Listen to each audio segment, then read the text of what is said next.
Já se perguntou por que evitamos nos arriscar, mesmo sabendo que há um mundo de possibilidades à nossa frente? A resposta pode estar na angústia existencial de Kierkegaard. Ele acreditava que o ser humano sente um medo profundo quando confrontado com a infinita liberdade de escolhas. A angústia é a vertigem da liberdade, disse ele. Será que, ao temer o fracasso, não estamos, na verdade, temendo a nossa própria liberdade? O medo do fracasso, muitas vezes, surge como um mecanismo de autopreservação. Em nossa evolução, evitar o erro foi essencial para a sobrevivência. Mas, paradoxalmente, esse medo pode nos aprisionar. Nietzsche, em Além do Bem e do Mal, argumenta que a verdadeira superação vem do enfrentamento do risco. O que não me mata, me fortalece. Será que, ao evitar o fracasso, não estamos nos limitando ao invés de nos proteger? Albert Camus, no Mito de Sísifo, aborda a ideia de que a vida não tem um sentido intrínseco, e o ser humano é forçado a criar seu próprio significado. O fracasso, em sua visão, não é uma falha, mas uma chance de reafirmar a nossa revolta contra o absurdo. A revolta do homem é o seu triunfo, ele afirma. E se o fracasso, ao invés de uma derrota, fosse a nossa maior afirmação de vida diante da falta de sentido? Para Hannah Arendt, o erro não é o oposto da ação, mas uma parte essencial dela. A liberdade, segundo ela, nasce da nossa capacidade de agir, de tentar. Ela afirma: o erro é a base da ação humana, não o seu oposto. E se a verdadeira liberdade não estivesse em evitar os erros, mas em aceitá-los como parte de um processo contínuo de crescimento? O fracasso, então, se torna um passo necessário para a ação verdadeira. Epicteto, filósofo estoico, nos ensina a diferença entre o que podemos controlar e o que está além do nosso controle. Não são as coisas que nos perturbam, mas a nossa opinião sobre elas, ele nos lembra. O medo do fracasso, muitas vezes, surge da nossa tentativa de controlar o incontrolável. Será que, ao tentar controlar todos os resultados, não estamos esquecendo que o verdadeiro controle está em como reagimos a eles? Nietzsche desafia a visão tradicional do fracasso como algo negativo. Em Assim Falou Zaratustra, ele diz: quem luta com monstros deve olhar para isso, para não se tornar um monstro ele mesmo. O fracasso é, muitas vezes, o monstro com o qual precisamos lutar. Mas ao enfrentá-lo, não nos tornamos fracos, nos transformamos. Será que, ao temer o fracasso, não estamos evitando nossa própria transformação interior? Camus, em sua Filosofia do Absurdo, nos ensina que a vida é uma luta contra a falta de sentido. Ele descreve Sísifo, condenado a empurrar uma pedra-montanha acima eternamente, como o exemplo do ser humano revoltado contra o absurdo da vida. A revolta do homem é o seu triunfo, diz ele. E se o fracasso fosse o momento de nossa revolta contra o absurdo da vida e não sua aceitação? O erro se torna, assim, uma reafirmação de nossa busca por sentido. Kierkegaard vê o medo de errar como uma paralisia diante da liberdade. O ser humano é, no fundo, um ser que teme perder a liberdade, mas também teme o que ela traz, afirma ele. Ao temer o erro, nos privamos de agir, de tomar decisões, de viver plenamente. Será que, ao temer errar, não estamos evitando a verdadeira liberdade de sermos quem realmente somos? Nietzsche afirma que o homem superior é aquele que sabe transformar seus fracassos em força. O erro, longe de ser um obstáculo, é uma oportunidade de nos conhecermos melhor, de compreender onde precisamos crescer. Será que, ao temer o fracasso, não estamos ignorando uma das maiores fontes de autoconhecimento?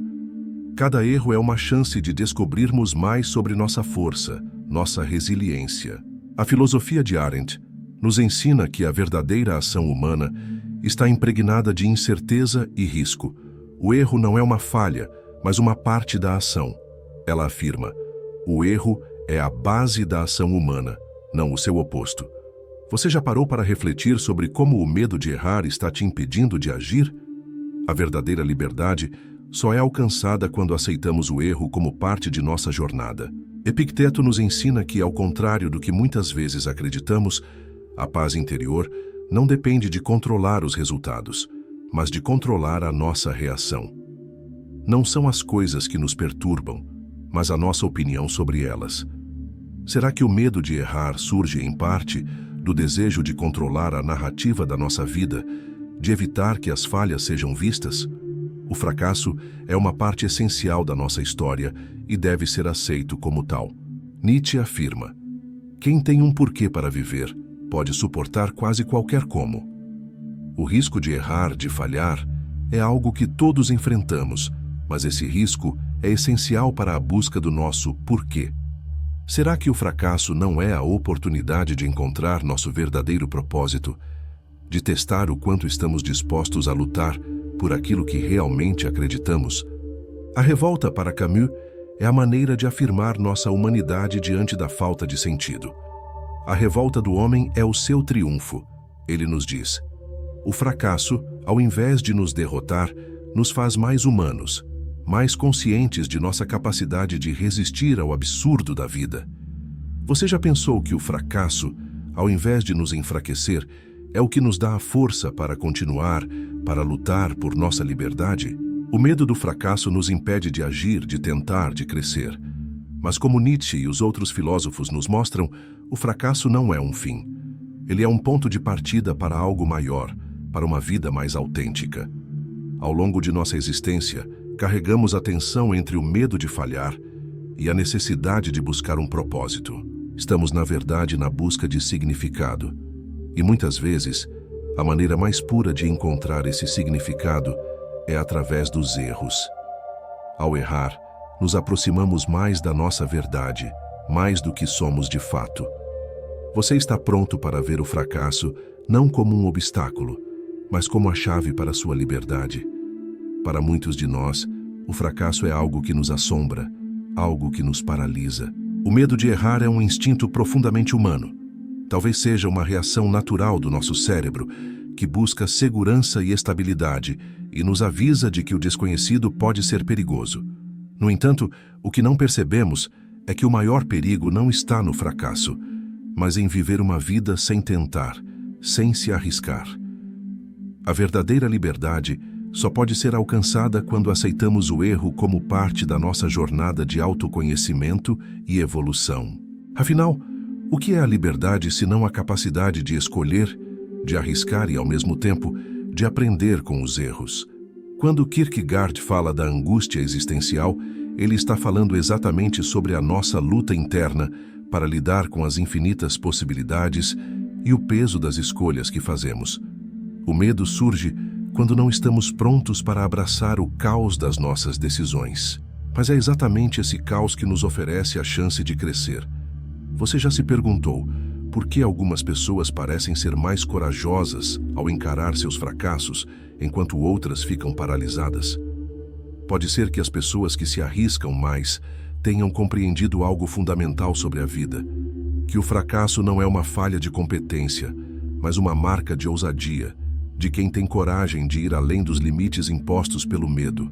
Camus, com sua ideia do absurdo, nos ensina que a vida é um constante confronto com o vazio e com a falta de sentido. Mas nesse confronto, somos forçados a criar o nosso próprio significado, a encontrar valor até nas experiências que parecem fracassadas. Nietzsche, com sua filosofia da superação, nos provoca a ver o fracasso como um trampolim para a nossa evolução. Ele nos desafia a olhar para nossos erros e a transformá-los em combustível para nossa força interior. Quando ele diz que o que não me mata me fortalece, ele não está apenas se referindo a uma resiliência passiva, mas a uma transformação ativa. O fracasso, em sua visão, é uma oportunidade de nos reinventarmos. Cada queda é uma chance de nos reconstruirmos de uma forma mais forte, mais sábia e mais alinhada com nossos valores mais profundos. Hannah Arendt, por sua vez, nos lembra da importância da ação no processo de autodescoberta. Para ela, a verdadeira liberdade não vem da ausência de erros, mas da coragem de agir, de tomar decisões e de viver com a incerteza. O erro é a própria base da ação humana. Não errar é, na realidade, evitar viver. Não errar é paralisar-se diante da possibilidade de agir e mudar. O fracasso, então, não é algo a ser temido, mas algo a ser aceito como uma parte intrínseca da experiência humana. Então, por que continuamos tão temerosos diante da possibilidade de errar? Por que a ideia de falhar se tornou um fardo tão pesado que muitos preferem não tentar ou se conformar com uma vida sem ousadias? Talvez seja porque, em nossa sociedade, o fracasso é visto como uma falha de caráter. Nos preocupamos com o julgamento dos outros, com a imagem que projetamos para o mundo. Mas será que, ao nos preocuparmos tanto com o que os outros pensam, não estamos, na verdade, limitando nossa própria liberdade de ser quem realmente somos? Será que não estamos, ao evitar o fracasso, nos perdendo no processo? A verdadeira liberdade, portanto, não está em evitar o fracasso, mas em abraçá-lo como uma oportunidade de crescimento. Quando falhamos, temos a chance de parar, refletir, aprender e nos reorientar. O fracasso nos ensina humildade, mas também nos ensina coragem. Coragem de tentar novamente, de mudar de direção, de recomeçar. Em um mundo que muitas vezes exige perfeição, o fracasso é a única coisa que nos mantém reais humanos. Ele nos lembra de que estamos em constante evolução, que não há um destino final de perfeição. Você consegue perceber, então, como o medo de falhar pode ser a maior barreira que você está colocando entre você e sua verdadeira liberdade? Ele impede você de tomar decisões audaciosas, de se entregar ao processo da vida. Em vez de ver o erro como um tropeço, você pode começar a vê-lo como uma oportunidade de crescimento. O verdadeiro fracasso está em não tentar. Ele está em viver uma vida cheia de arrependimentos, de e se, em vez de viver uma vida cheia de tentativas e erros, que no fim das contas são as únicas maneiras de realmente aprender. É claro que a falha não deve ser buscada de forma insensata, mas a sua presença na jornada é inevitável e necessária. Não há como viver sem errar. O segredo, portanto, está em como você encara os erros. Se você os vê como parte da experiência humana, como um combustível para a mudança, sua vida se torna uma constante evolução. A cada falha, você se reconstrói mais forte, mais consciente do que quer e do que não quer. E o que é a liberdade, senão a capacidade de ser autêntico, de viver sem máscaras, de seguir o caminho que você escolheu, sem medo de se perder? O fracasso é um aliado nessa jornada. Ele nos mostra onde estamos, nos desafia a ser melhores, nos ensina o valor da persistência. E como Camus sugere, a revolta contra a indiferença do universo pode ser mais poderosa do que qualquer erro que cometemos. Por fim, é hora de encarar a vida com mais leveza, sem o peso do medo do fracasso. Liberte-se da expectativa de perfeição e permita-se viver, errar e crescer. O fracasso não é o fim da estrada, mas a ponte para algo novo. A verdadeira liberdade é alcançar o ponto onde você aceita que os erros fazem parte de quem você é. E são exatamente eles que possibilitam a sua evolução contínua. A liberdade não é a ausência de falhas, mas a coragem de ser quem você é, mesmo com todas as suas imperfeições.